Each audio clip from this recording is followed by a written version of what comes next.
यह बात उस समय की है जब गौतम बुद्ध उनके आश्रम के सभी शिष्यों को यह शिक्षा दे रहे थे कि इस पूरे संसार में हमारी जीव ही पूरी दुनिया का सबसे तेज और खतरनाक हथियार हमारे शब्द है, जो बिना किसी का खून बहाए उन्हें अंदर ही अंदर मार सकते हैं, क्योंकि हमारे शब्द ही हमारी सबसे बड़ी ताकत है।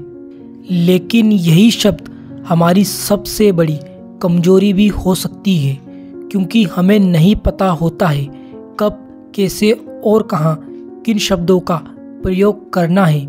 इसलिए यही शब्द हमारी सबसे बड़ी कमजोरी बन सकते हैं, और यदि सही समय पर सही शब्दों का प्रयोग किया जाए तो यही शब्द आपको एक सफल व्यक्ति बना सकते हैं। लेकिन अगर इन्हीं शब्दों का गलत तरीके से प्रयोग किया जाए तो यही शब्द आपका जीवन नरक से भी बदतर बना सकते हैं। इसलिए दोस्तों, इस वीडियो के माध्यम से आज हम जानेंगे कि किस तरह चुप रहकर भी अपने जीवन को बदला जा सकता है।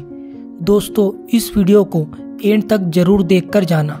चलिए दोस्तों, वीडियो शुरू करते हैं। एक आश्रम में बहुत ही प्रसिद्ध बौद्ध भिक्षु रहा करते थे और उनका आश्रम गांव से दूर एक घने जंगल में था। क्योंकि बौद्ध भिक्षु बहुत ही प्रसिद्ध गुरु थे, इसलिए उनके आश्रम में कई शिष्य शिक्षा ग्रहण करने के लिए आया करते थे।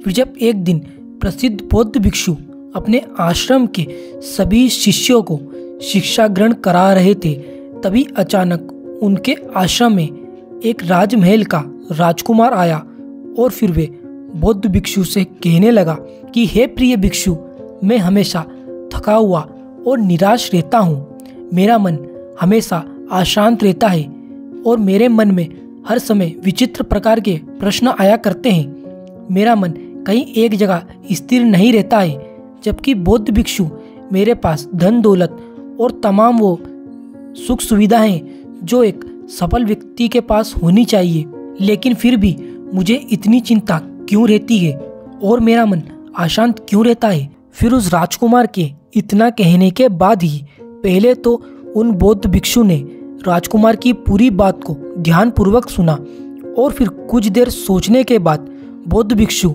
राजकुमार से कहने लगे कि राजन, क्या तुमने अपने इन्हीं सभी प्रश्नों को कभी हल करने की कोशिश नहीं की। फिर बौद्ध भिक्षु के इतना कहने के बाद ही वह राजकुमार भिक्षु से कहने लगा कि प्रिय भिक्षु, मुझे कभी समझ ही नहीं आया कि मैं अपने इन सभी प्रश्नों को कैसे हल कर सकता हूँ। इसीलिए मैं आज आपके पास आया। तभी उस राजकुमार की इस बात को सुनकर बौद्ध भिक्षु उस राजकुमार से कहने लगे कि राजन, मैं तुम्हारे इन सभी प्रश्नों को हल तो कर सकता हूँ, परंतु तुम्हें इसमें मेरा साथ देना होगा। क्या तुम इसके लिए तैयार हो। फिर बौद्ध भिक्षु की इस बात को सुन वह राजकुमार भिक्षु से कहने लगा, जी हाँ भिक्षु, बताइए आखिर क्या करना होगा मुझे। मैं अपने मन को पूरी तरह से शांत करने के लिए कुछ भी करने के लिए तैयार हूँ। फिर राजकुमार के इतना कहने के बाद ही बौद्ध भिक्षु राजकुमार से कहने लगे कि यदि तुम्हें अपने मन को पूरी तरह से शांत करना है तो तुम्हें अगले 15 दिनों तक मेरे आश्रम में ही एक सामान्य व्यक्ति की तरह रहना होगा, और वो भी चुपचाप बिना कुछ कहे। और राजन, याद रहे, इन 15 दिनों में तुम्हारे मुख से किसी भी प्रकार के शब्द नहीं निकलने चाहिए। फिर बौद्ध भिक्षु के इतना कहने के बाद ही वह राजकुमार भिक्षु की बात मान लेता है और वह भिक्षु के आश्रम में 15 दिनों तक रुकने के लिए तैयार हो जाता है, और वह उसी दिन से मौन रहने लगता है। और पहले ही दिन से राजकुमार को यह महसूस होने लगता है कि उसका मन सामान्य से भी अधिक अशांत और विचलित हो रहा है, और उसके मन में तरह तरह के विचार आ रहे हैं, और वह आम लोगों की तरह जीवन जीने में असमंजस महसूस कर रहा है, और उसे बोलने की तीव्र इच्छा हो रही है, पर फिर भी वे कुछ बोल नहीं पा रहा है। और उसी दिन वह राजकुमार पूरा दिन मौन रहकर एकांत में बैठा रहा। और इसी तरह से अगले दिन भी वह राजकुमार ऐसे ही मौन रहकर एकांत में बैठा रहा। जिसके बाद रात होने के पश्चात उस राजकुमार को अब अपने अंदर ही अंदर शांति का अनुभव होने लगा था। और आज से पहले उस राजकुमार को ऐसा अनुभव कभी नहीं हुआ था। उसके लिए यह सब अजीब था, क्योंकि वह राजकुमार मन के अंदर ही अंदर खुद से यह बातें कर रहा था कि आज इतनी खुशी क्यों हो रही है और मेरे मन की आंतरिक बेचैनी इतनी कम क्यों होने लगी है। फिर यही सब सोचकर अपना पूरा दिन राजकुमार बिता देता है। और फिर तीसरे दिन भी वह राजकुमार ऐसे ही मौन रहकर चुपचाप बैठा रहा और वह प्रकृति को निहारता रहा।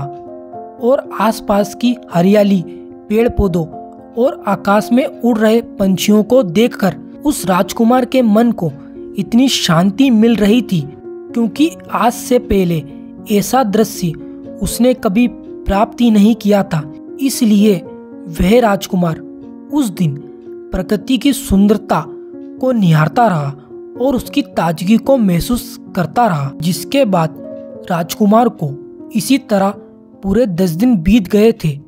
और इस बीच में राजकुमार के मन की सारी बेचैनी और तनाव दूर हो चुका था। और फिर 11वें दिन भी राजकुमार ऐसे ही मौन रहकर चुपचाप बैठा रहा। जिसके कुछ ही समय के बाद राजकुमार की दोनों आंखें अपने आप ही बंद हो गई और वह गहरे ध्यान में चला गया।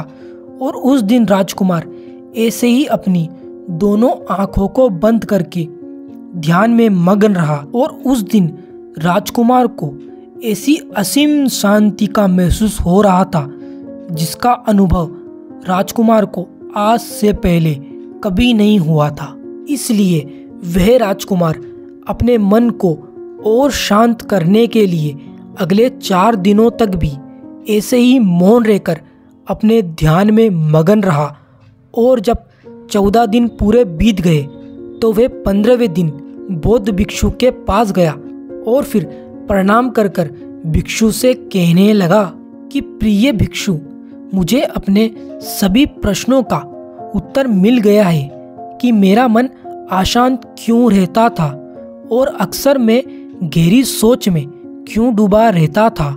राजकुमार की इस बात को सुन बौद्ध भिक्षु राजकुमार से कहने लगे कि राजन, हाँ बताओ, आखिर क्या उत्तर मिला है तुम्हें अपने प्रश्नों का। फिर बौद्ध भिक्षु के इतना कहने के बाद ही वह राजकुमार भिक्षु से कहने लगा कि प्रिय भिक्षु, जब मैं आवश्यकताओं से अधिक बातें करता था तो मैं उस समय अपनी आधी ऊर्जा तो ऐसे ही व्यर्थ कर दिया करता था और मैं ना जाने पूरे दिन में कितने लोगों से फालतू की बातें किया करता था और मैं अपना आधा समय तो बातें करने में ही बिता दिया करता था और अकेले में उन्हीं फालतू की बातों को लेकर हमेशा नकारात्मक ही सोचता था।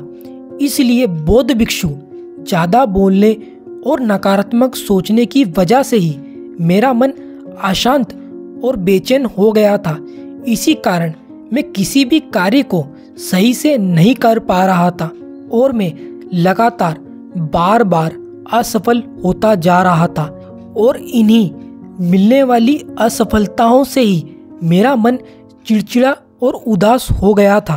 पर भिक्षु, जब मैंने आपके आश्रम में अगले 15 दिन बिताए तो मुझे अपनी सारी गलतियों का एहसास हुआ कि आखिर वे कौन सी गलतियां हैं जो मुझे एक सफल व्यक्ति बनने से रोक रही थी।